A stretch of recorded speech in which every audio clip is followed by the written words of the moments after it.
Is authenticity a liability in a world that rewards deception? In our modern lives, we're taught to be honest, vulnerable, and open, but often, such openness feels like a weakness.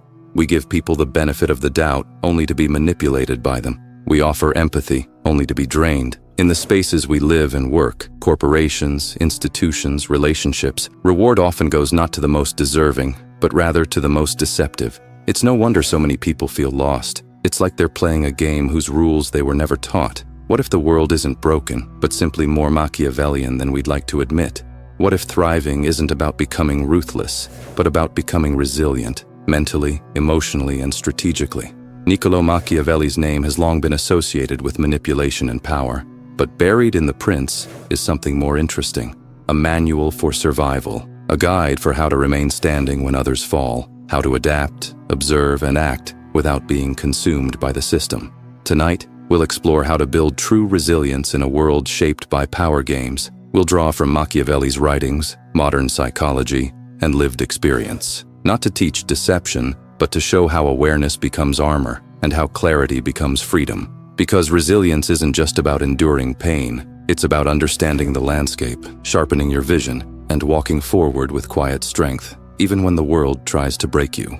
The mind is a labyrinth. Let's walk its shadows together.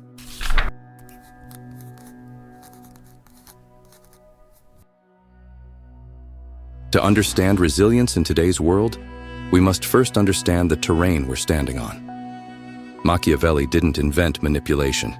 He just dared to describe it. His most famous work, The Prince, wasn't a blueprint for cruelty. It was a warning, a field guide for navigating unstable environments where survival, not virtue, is the currency of power. The mistake we make today is assuming we live in a morally structured world, a world where fairness prevails, where authenticity is always rewarded, and where being good guarantees safety. But look around. How well does that illusion actually hold? We're told to speak our truth, to be our authentic selves. But in most places, at work, in school, in social circles, those truths are used as weapons against us. Vulnerability becomes ammunition. Sincerity becomes a sign of weakness. And those who wear the mask, those who understand how to maneuver through deception and ambiguity, rise higher, rise faster, fall slower, and often walk away untouched. These are the elements that comprise the Machiavellian terrain. It's not just politicians and CEOs who play this game. It exists in corporate hierarchies, family dynamics, friendship circles, and in every other group of people.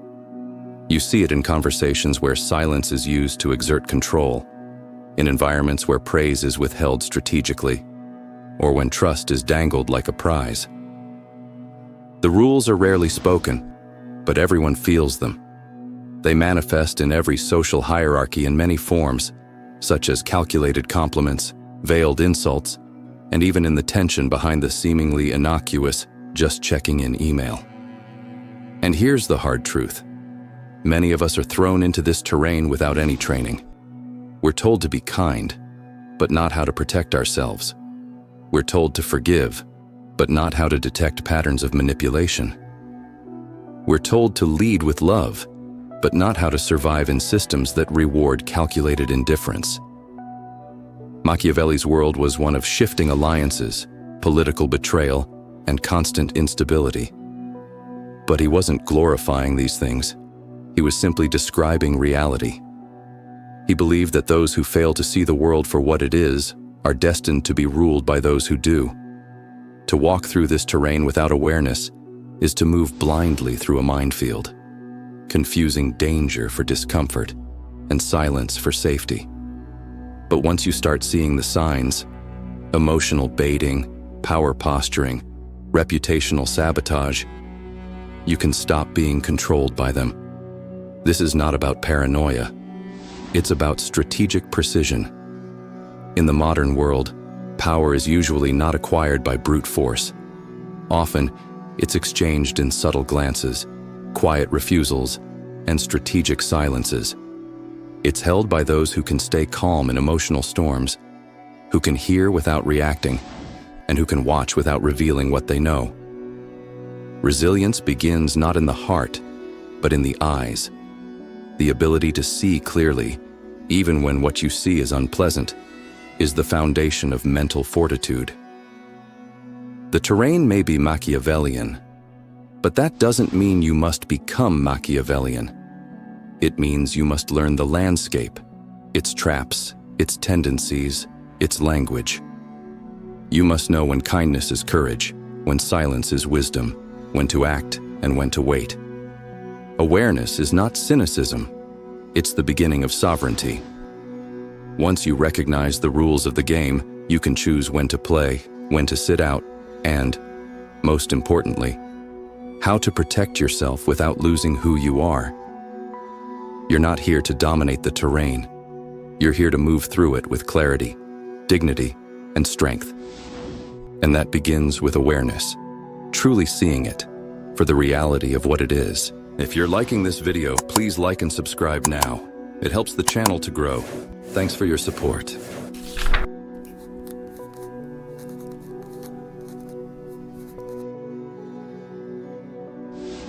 Machiavelli's world may have been one of cold strategy and shifting alliances, but buried within that world was a concept far more empowering than fear or force. He called it virtù. Not virtue in the moral sense, not kindness, not chastity, not meekness. The Italian word, virtù, meaning power from within, the capacity to shape your reality, to meet chaos with control, to rise, fall, and rise again without losing the core of who you are. It was this force that made a leader adaptable, decisive, and unshaken by the whims of fortune.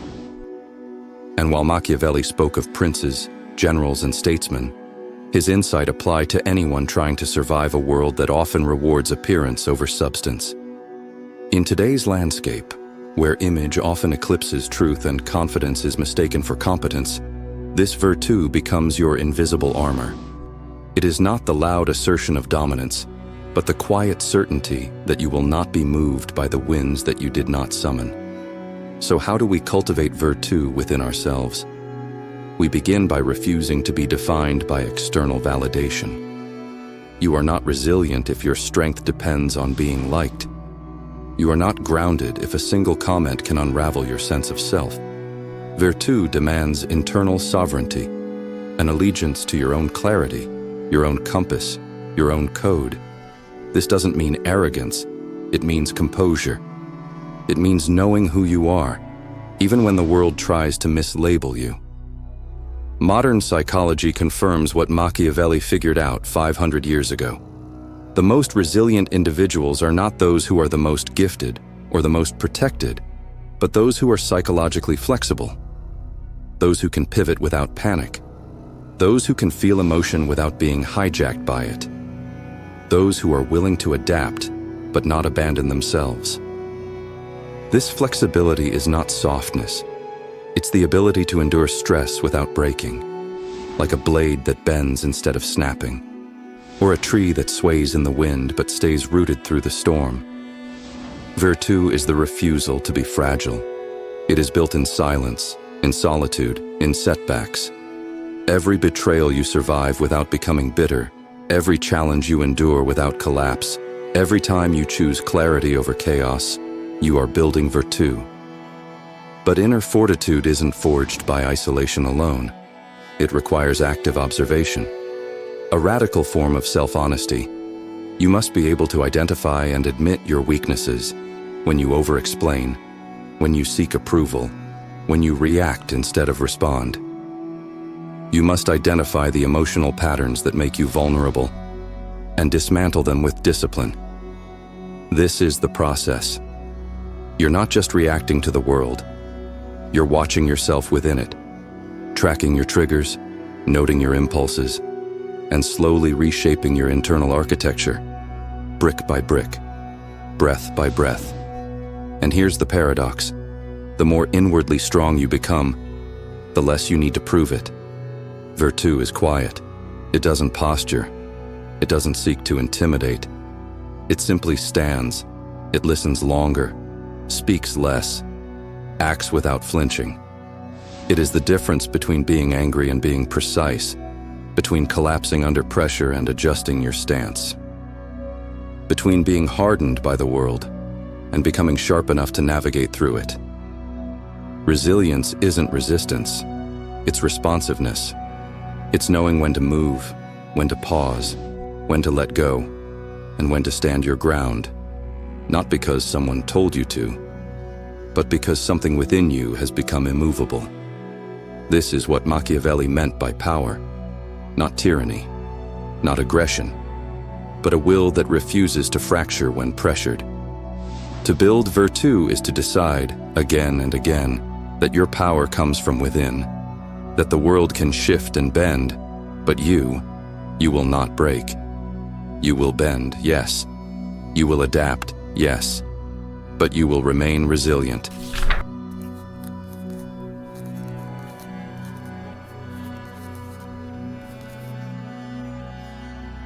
Empathy is often romanticized. We're told it's the highest form of human connection, an emotional bridge between us and others. But in the wrong hands, empathy becomes a liability, a sensitive radar with no boundaries, a door left open to manipulation. In a Machiavellian world, empathy without strategy is a trap. People who feel deeply are often the ones who get used. They anticipate needs, they internalize moods, they absorb blame. And in environments built on power games, these traits become exploitable. But this doesn't mean you should abandon your empathy. It means you must use it strategically, temper it with awareness, wrap it in armor, and wield it with discernment. Strategic empathy isn't about being cold. It's about being conscious.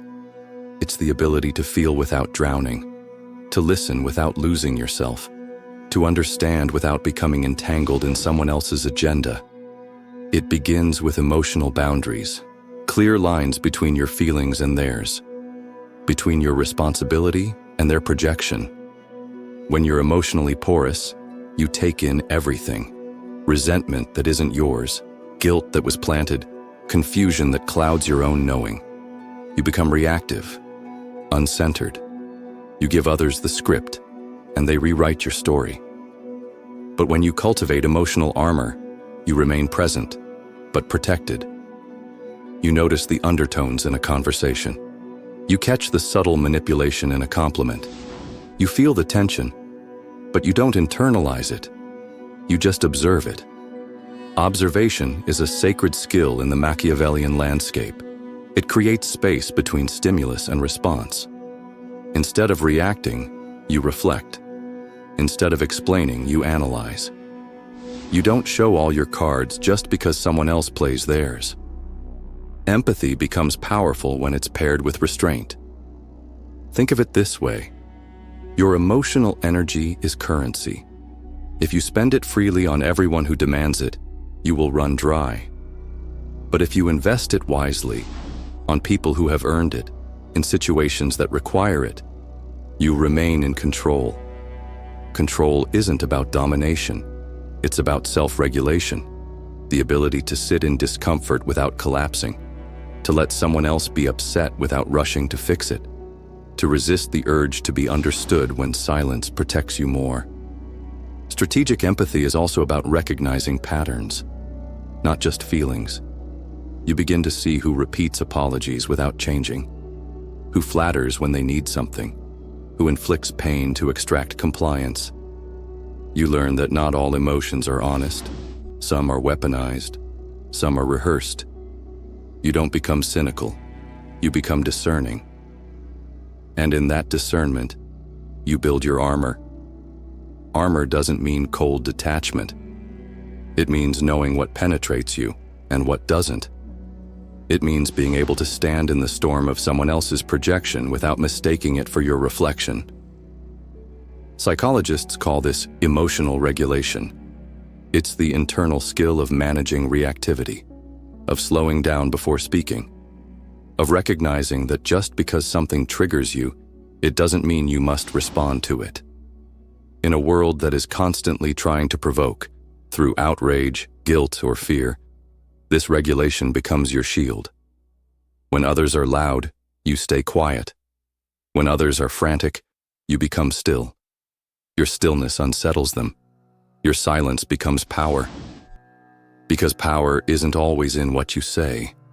It's often in what you don't give away. You learn to speak when it matters, to walk away when it doesn't. You understand that emotional generosity is sacred, that it must be protected. Because when empathy becomes indiscriminate, it weakens you. When it becomes strategic, it strengthens you. And this is the paradox. The more deeply you understand others, the less they can use your emotions against you. The more you feel clearly, the less you are ruled by feeling. You can care without collapsing. You can love without needing. You can give without disappearing. Empathy, when refined, becomes insight. And insight, when shielded, becomes strength.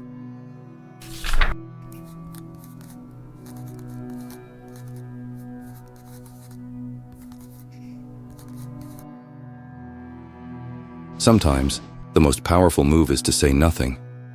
In a world addicted to noise, where every opinion is broadcast, every reaction recorded, and every moment shared, the ability to withhold becomes rare. And with rarity comes power. Detachment is often misunderstood. People hear the word and imagine apathy, emotional coldness, or a refusal to care. But true detachment is none of those things. It's not a lack of feeling. It's a mastery of response. It is the space between the trigger and the reaction, the pause before the punchline, the calm before you decide whether to engage or withdraw. In a Machiavellian world, silence is not absence, it's strategy. Machiavelli himself understood this. He knew that the one who speaks less controls the narrative. The one who waits longer disrupts the rhythm. The one who observes quietly sees more than the one who performs loudly. You've probably felt this in your own life. The person in the room who says the least often seems the most mysterious, the most composed, the most in control. That is not coincidence. It's leverage. When you detach from the need to explain yourself, to be validated, to be constantly seen, you create an energetic boundary. You no longer offer others a script for how to manipulate you. You no longer respond just to prove your worth. You become an unknown variable. This uncertainty unsettles people. And that's not malicious, it's powerful. It signals that you are self-governed, that your emotional state is not reactive but deliberate. Silence is not just the absence of words, it's the presence of restraint. It's the refusal to be baited, the refusal to dance to someone else's rhythm. Think about how often people fill silence to feel safe. They ramble, they overshare, they reveal insecurities, strategies, doubts, all in an effort to be seen or approved of.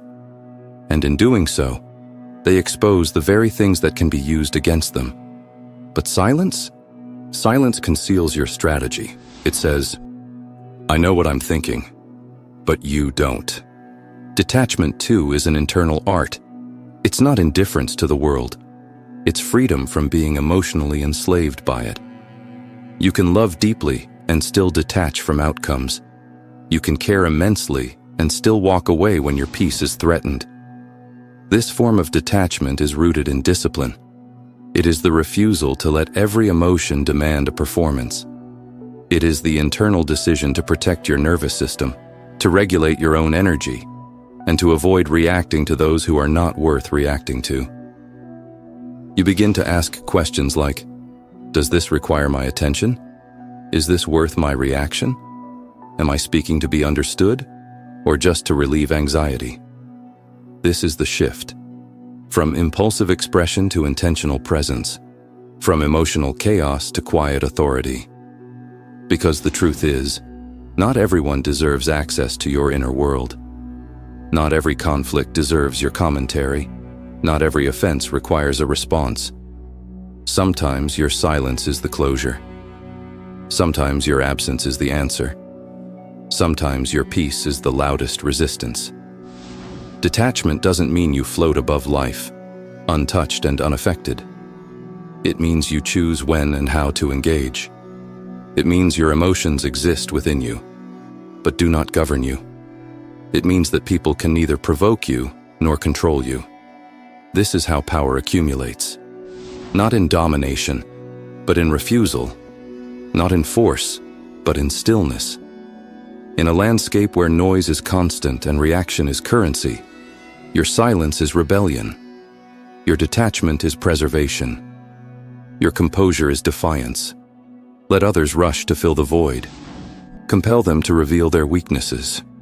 You'll be the one watching, waiting, calculating.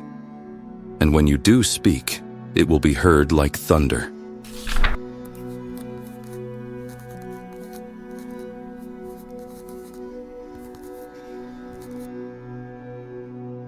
How do you navigate a world of masks without becoming one yourself? This is the hardest question for anyone trying to live with integrity in an environment that rewards manipulation. Because once you see the Machiavellian undercurrents, once you begin to notice how power really moves, it becomes tempting to play the same game. To strike first, to posture, to become cold, calculating, untouchable. But in doing so, you risk losing something deeper, your own code. The key to surviving without self-erasure is ethical pragmatism, the ability to be strategic without becoming soulless, to operate in the shadows without being consumed by them, to bend the rules just enough to survive, but not so far that you forget who you are. Machiavelli understood this razor's edge well. He never advocated cruelty for cruelty's sake. In fact, he warned that unnecessary cruelty undermines authority. His true message was this: if you must survive systems of power, you must be willing to act with clarity, even when those actions make you uncomfortable. But clarity is not the same as corruption. Ethical pragmatism begins with one simple shift. Stop expecting the world to reward your goodness. It won't. Not consistently, not cleanly. The world rewards usefulness, timing, and perception. And if your goodness doesn't come with boundaries, it will be treated as weakness.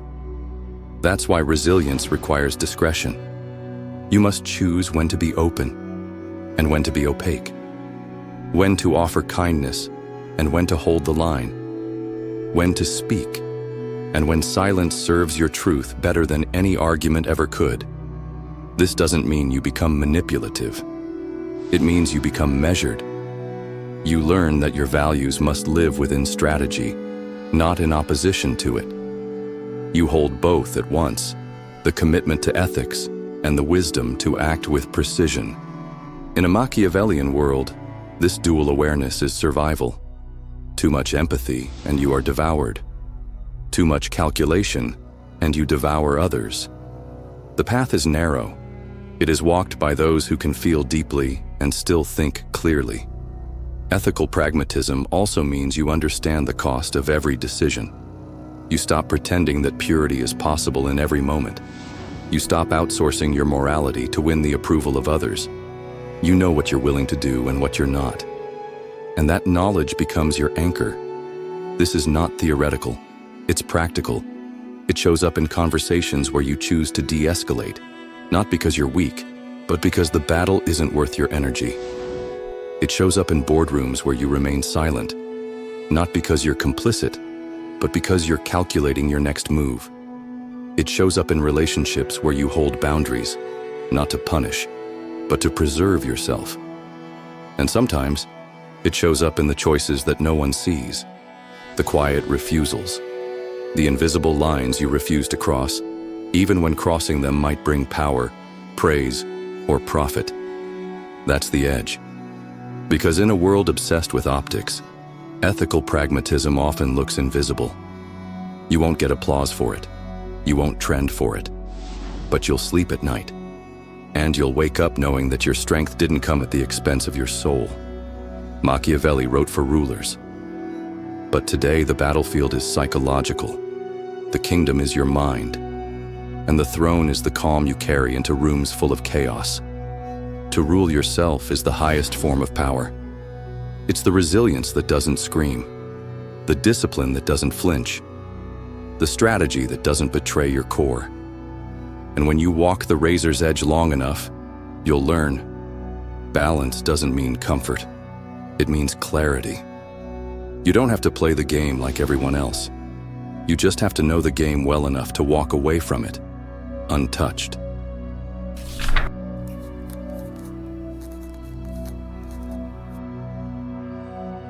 In a world that often rewards calculation over compassion, resilience is not about growing colder, it's about growing clearer. We've walked through the terrain Machiavelli described, not to become more manipulative, but to understand what survival actually requires. The world is not fair. It is not kind.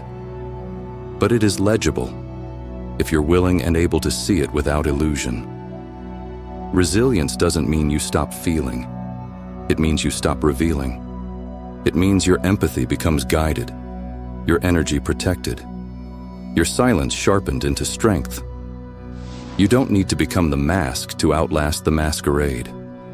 You don't need to match manipulation with malice. You just need to remain unreadable to those who would distort your kindness into their currency. This is the paradox of modern strength. It's soft on the surface, but immovable beneath. It bends, but doesn't break.